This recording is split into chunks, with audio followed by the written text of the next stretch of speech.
a little bit more about that Netflix receiver show, episode 4. Let's So do it. we've been going through all the episodes, Yes. and the fourth one was pretty interesting. Mm. And a quote here from Devontae Adams. He says he tries to win every route. Mm. And, that makes sense. Yeah. And, he was speaking about missing catches and the frustration that he has there at the position. Mm-hmm. And what I noticed is Adams is not as heavily featured in episode number 4 as some of the other players. Yeah. But, everybody's kind of got their own focused episode. Mm. So do you think Adams deserves a better quarterback who can deliver the ball the right way? Absolutely. Because when you thinking of that type of receiver with that type of mindset, talent, you have to match, the quarterback has to match him. Yeah, this was a big episode about receiver mindset in general. We had the Lions, Amon-Ra St. Brown, and his meltdown was kind of captured on the show, showing him angry about having only 2 catches, saying that he was like a rookie again. Yeah. And in the episode, he also kind of spoke about the troubles of having a long-distance relationship that he shares with his girlfriend, who's out in Orange County, California, while he's in Detroit, Michigan. Right. And they were talking about also how his name, Amon-Ra, originated as the name of an Egyptian sun god. Wow. Do you think that this god label translates to his talent on the field? It has to. Because, man, he's a problem on that field, Jimmy. I'm not even going to lie. I wouldn't even say he's the next Calvin Johnson, but he's something similar. I agree. They play a little bit different, but his highlights are really hard to not want to watch. Yeah. And, even throughout this episode, we saw him battling hand, foot, and mouth disease and still playing. And he was describing it as, like, stepping on needles. Oh, yeah. Like, you could tell that he's, like, frustrated. You could tell. Yeah, I can only imagine having to run like that. Yeah. What are your thoughts on, like, playing through a sickness like this? It's all about mental, because if you don't have that, you're not gonna be able to do it. His mental was just like, man, this for the team. I don't care if I gotta bleed or whatever the case may be. I'm gonna fight. We're gonna win this game.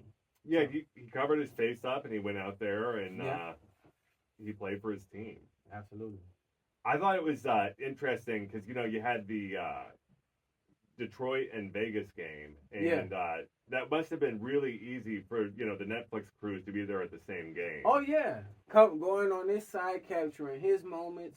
Adams going to this receiver, capturing his moment, and they should do more episodes like that when one receiver in their team is playing that other team and kind of Yeah, and the game was kind of a showcase of both St. Brown and Devontae Adams' talents and skills. Yeah.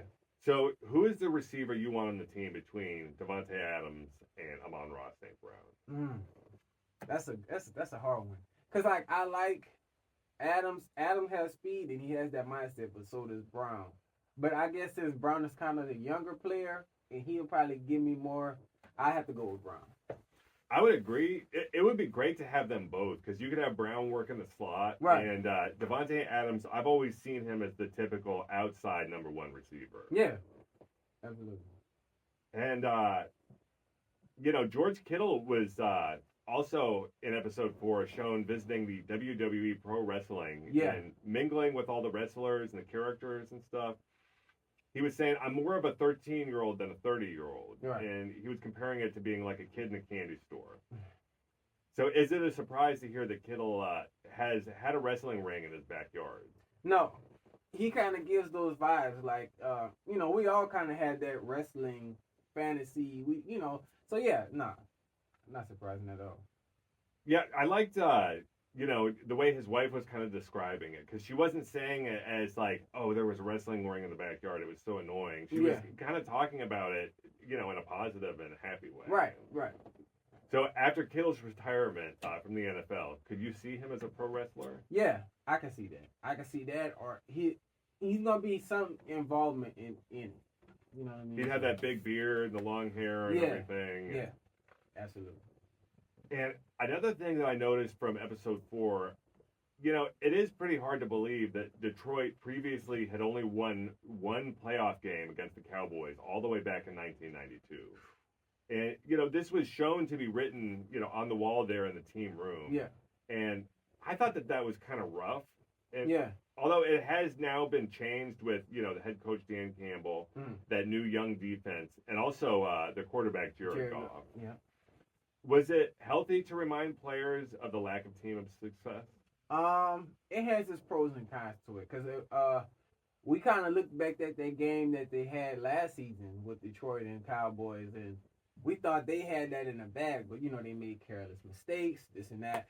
But the pro would be, it makes them want to do better. Like this is the only improvement y'all have. We need to be over here. You know what I mean? So that's basically, but it's like it could be kind of like discouraging a little bit. But I think they're taking it as motivation, like a fuel.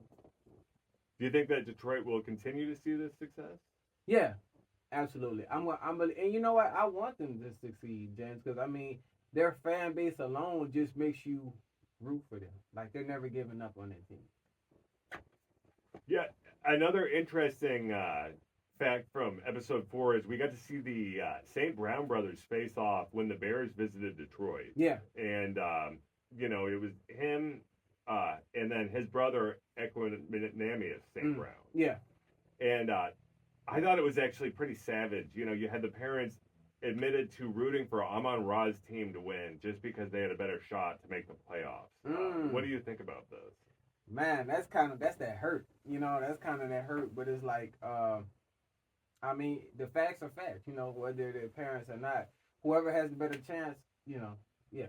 At least they were honest, but I don't know if it was my two kids. I think I would say like I'm rooting for a tie, or or just like say something like "May the best team win." Exactly, just something like that. So sometimes it be the wording and certain things, but I don't think they mean anything crazy, And then after the game, I saw St. Brown's father throw the popcorn up into the air, and it got all in Amon-Ra's girlfriend's hair. Do you think that he made up for this gap with his roller skating talent they showed on the... Yeah, I think so. He was like dancing on roller skates. Like that was crazy. Yeah, that's not an easy task, especially on roller skates. I'm still trying to learn it, so... And, he was previously Mr. Universe, so that shows that he's keeping in excellent shape, too. Yeah, he is. It's a lot. I want to see more, like, of him, like, on the show, so. Yeah, he's a definite character, so yeah. Hopefully we get to see a lot more of him. Mm-hmm. Y'all let us know if you're watching the Netflix show. Yeah. If you're not, I definitely recommend it. It's entertaining, and it's an interesting peek into what's going on in the NFL. Right. And up next, J&J Sports, coming to y'all with more in 2024.